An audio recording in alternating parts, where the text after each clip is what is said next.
ঢুকেছে পুলিশ, ওনারা অনেকে দুইটা করে অস্ত্র নিয়ে আসছে। প্রথম প্রসিডিউরটা হচ্ছে ওদের কাছ থেকে অস্ত্র নেওয়া। পুলিশ অস্ত্র থাকা অবস্থায় আপনাদের সাথে যে আচরণ করেছে এটা আপনারা জানেন, দেখছেন। আমি বাইরে ছিলাম না, আমি দেখিনি, বাট আমি শুনেছি। প্রথম কাজ, আমি যেহেতু এখানে দায়িত্বপ্রাপ্ত ছিলাম, আমি ওদের অস্ত্রগুলোকে নিয়ে নিয়েছি। আমি ওদের কাছে কোনো অস্ত্র দিই নাই, এটা গ্রেপ্তারের একটা প্রসিডিউর।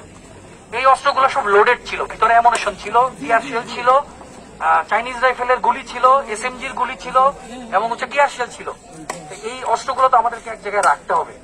আমাদের সেনাবাহিনীর নিয়ম অনুযায়ী একটা মেকসেফ নামে একটা প্রসিডিউর আছে। এই অ্যামুনিশন গুলোকে বের করতে হয়, ম্যাগাজিনটাকে খুলতে হয়, কক করতে হয়, খালি করতে হয়, নাহলে তো আমার গালে গুলি লাগতে পারে। এবং অনেক আছে এরা তো কোন রকম এনে রাখছে, ঢললেই গুলি হচ্ছে।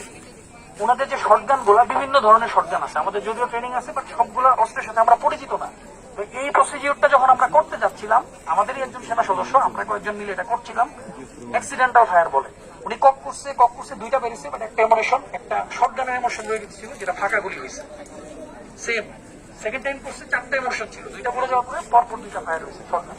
আপনারা আতঙ্কিত হইতে পারেন, ধরে আমরা